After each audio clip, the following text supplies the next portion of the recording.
things could have gone so differently, but God was faithful. Glamorous, penny pincher. Glamorous, penny pincher. Glamorous, penny pincher. Hey penny pinchers, welcome back to my channel. I hope everyone's having an amazing day. This is your glamorous penny pincher, ChelomieC, and today I'm going to share with you what happened to me during my 40-day fast. Yes, a spiritual fast for 40 days. Now, earlier in the year, I came on live and asked you if this is content that you'd be interested in, and you said yes. This year, I want to share a little bit more of myself. I've been giving you home decor for 8 solid years and I absolutely love it. But I kind of want to start it incorporating a little bit more of me. So even with that, you will still be getting your home decor. That will not stop. But again, I'm gonna also share a little bit more of me. Is that cool with you? All right, if that's something that you want to see, you know exactly what to do, guys. Just keep on watching. Okay, guys, so 2024 was a difficult year for me, a difficult year for my family. I came on at the top of the year in 2024 and promised you that I would start my cooking channel back, and that I would be doing a lot of videos. And something happened within the family where I kind of just lost my motivation. We kind of saw things happening and, did further checks. And I wasn't able to perform on YouTube like I normally would have. So my husband went and did some testing because he noticed that he was having not a hard time breathing, but his breathing was labored. And so we were told that he had like a heart murmur and that we needed to pay attention to it. We needed to watch it or whatever. As the time progressed, as the year progressed, we noticed that it wasn't really getting any better. So he had further testing done. And it was at that point that we were told that he would need to have valve replacement. So one of the valves was bad and they needed to replace it. Devastating news, right? We went to the doctor's appointment. We sat with the doctor, the surgeon, as a matter of fact, for a full hour, and he went over every single detail, which I appreciated, as far as needing to replace the valve in his heart, as well as, different options, what kind of valves and all that, was available to us. With that said, we left there. This was in August and I was just devastated, but I have to be a strong support for my husband. Now, my husband knows the way the heart works all too well because he's also a medical professional. So we wanted a second opinion, and if you've been with us for any amount of time, you know that we moved from Canada. We moved here, and he worked at one of the best trauma hospitals in the Greater Toronto area. So what he did was, after we got the report about needing the valve replacement, I'm like, we need a second opinion. So he sent all of the testing, all of the information back to his old team in Toronto for them to also take a look, and they also agreed that he needed to go ahead and do the valve replacement. A lot of information, a lot to digest, but we decided that we were going to go ahead and do it. And in speaking with the surgeon, the date he gave us was 2 months after we had to sit down with him. So again, a lot to digest. Once we scheduled the date, we kept it quiet for a little while. We told our older daughter, because she was here at the time. Our younger daughter was still in Toronto. She hadn't fully moved over yet. And, being that she lived alone, we didn't want to give her news that would have her crying at night and she'd be by herself. So we waited until she got here before we told her. We told some family after that, and everything was in play at that point. As for myself and being a wife, I'm like torn up inside, but I cannot let the family see how torn up I am about this whole thing because I'm broken. But I have to be strong for my husband. I have to be strong for my children. I have to be strong for my grandson. And I know that I need my time to kind of go through my emotions, like I needed to go through my emotions.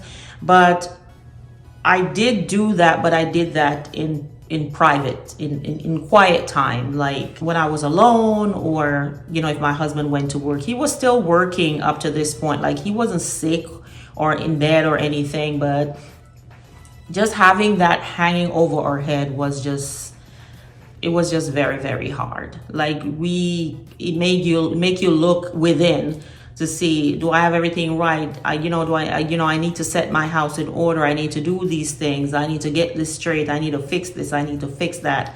We went through all of that because it's a big surgery. It's heart surgery, open heart surgery, right? So we dealt with all of that. Now, I needed support for myself with just that piece. And I have family who supported me like that. But then I decided, I said, you know what? I'm going to talk to my Heavenly Father. I'm going to go to my Creator to tell him what's on my heart and ask him for direction. Like, God, what do you want me to do with this? Like, how do I handle this? What do I do? So I went in prayer about it, and the response I got was to go on a 40-day fast. And I'm saying to myself, 40 days?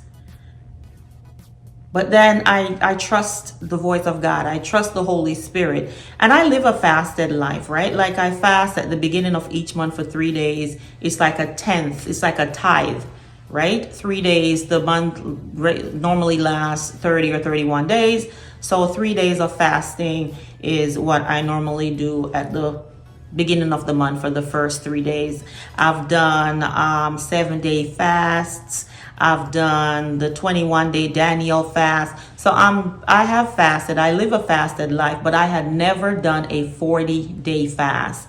And this is what God told me when I went to him about the surgery for my husband and how do I handle it. He said, you need to fast for 40 days. When I heard that, I was like, 40 days? But then I knew I had to do it. Like there's no backing down. There is no negotiations. There is no, God, why can't I do it just for 20? If he said 40 days, then 40 days is what it needed to be. And that is exactly what I was going to do. So this now was in August.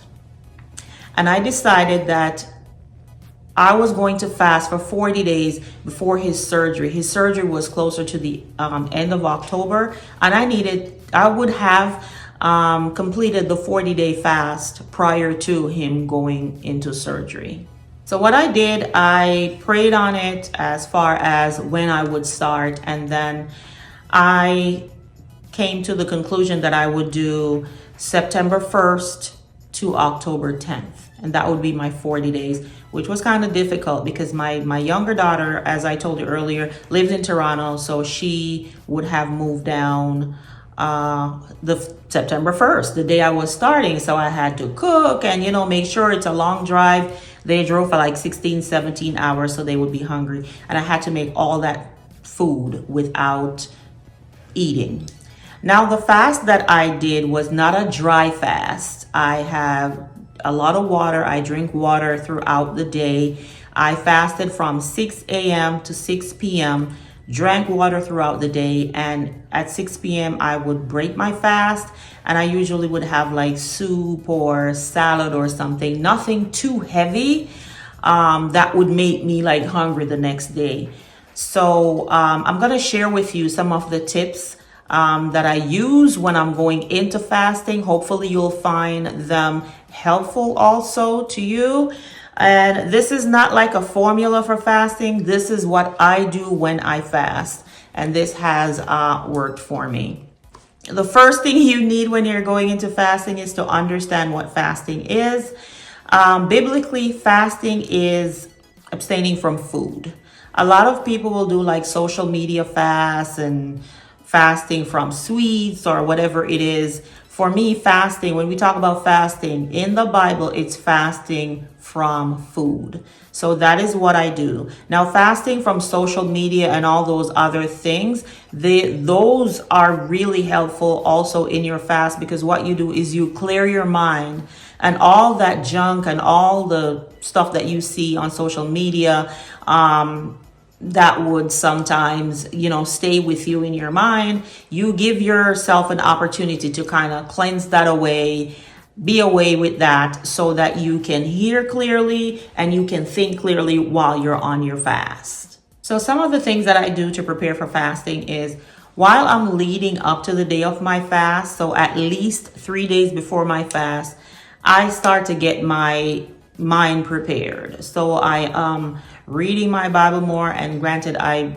read my Bible and I do my devotions daily, but I read my Bible more. I start to taper off those things that I would normally do, like watching TV, being on social media.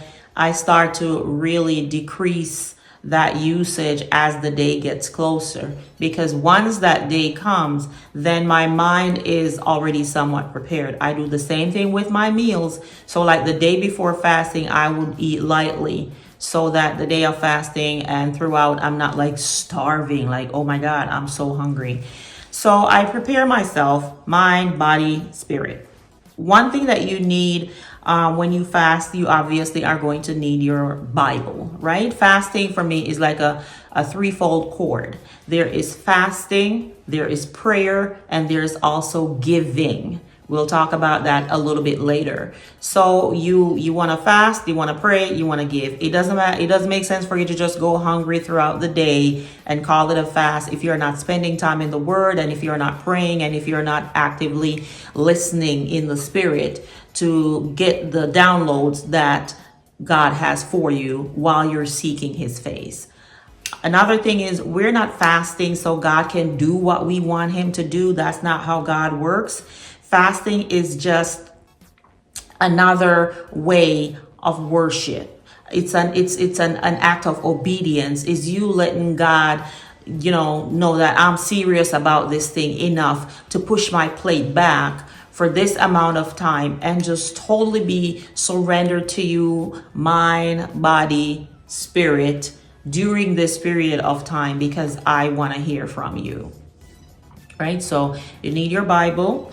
Another thing that I use is I have my anointing oil that I have blessed. So I buy it's olive oil. This one is extra virgin or virgin olive oil, and I pray over it and bless it. And this is what I keep in my space. And where I choose to pray and do all that stuff is in my closet. If you don't have a closet, that's fine. Find you a little spot that you can say your prayers and you can sing and do what you need to do in that area uninterrupted. So I have my Bible there, I have my oil, I have this jar here, and what this jar has is communion cups that I use as well. This is also in my closet. They look like this. They come in a box, guys. I get these from Amazon.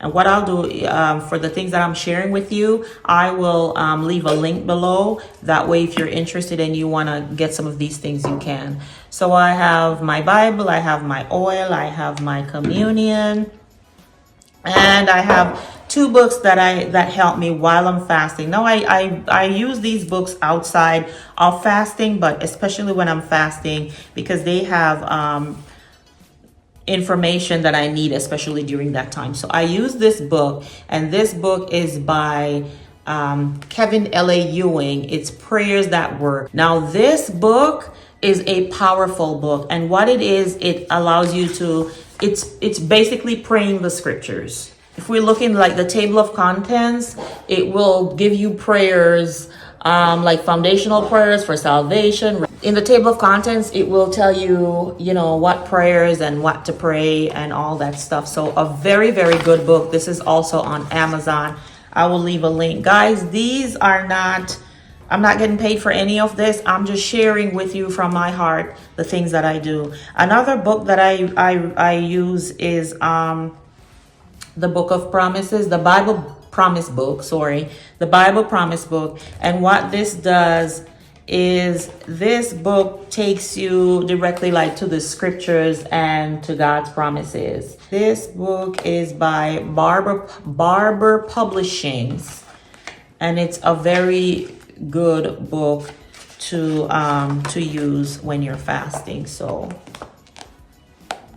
Prayers That Work and the Bible Promise book. These are the two that I use when I'm fasting. Another thing that I utilize while fasting is I get me a notebook. And what I do is I will go in daily. So I'll put like day 1. And I will write in it like the scripture that I'm reading for that day. If I'm listening to songs, which song I'm listening to that day. And whatever happens, whatever downloads I get for that day, then I'll write it in my book day by day, right? So each day it's a new page, and I just go in with what the Holy Spirit is saying to me. And I got mad notes. Like the downloads will come like crazy. So here you see I have like fasting day 1, the date, and then I will just put everything down as the Holy Spirit reveals it to me. Now, before you go on your fast or that day 1, one of the most important scriptures for fasting that it basically breaks down and tells you what you should be doing on fasting. And I'm looking to the side because I have my my laptop here. I do have a physical Bible also that I keep in my closet, but I'm looking right now at my laptop, and it talks about fasting. It's Isaiah 58. If you are fasting, you need to read Isaiah 58, and it tells you what the expectation is when you fast, right? And I'll just give you a quick little excerpt from Isaiah 58 verse 3 and a little bit down. I won't read the whole thing. I'll give you an opportunity to go in and look at it for yourself with Isaiah 58. And it says, why have we fasted, they say, and you have not seen it? Why have we humbled ourselves and you have not noticed? Yet on the day of your fasting, you do as you please and exploit all your workers. Your fasting ends in quarreling and strife and in striking each other with wicked fists. You cannot fast as you do today and expect your voice to be heard on high. Is this the kind of fast that I have chosen, only for a day for people to humble themselves? Is it only for bowing one's head like a reed and for lying in sackcloth and ashes? Is that what you call a fast, a day acceptable to the Lord? And then he says in 6, is not this the kind of fast I have chosen, to loose the chains of injustice and to untie the cords of the yoke, to set the oppressed free and to break every yoke?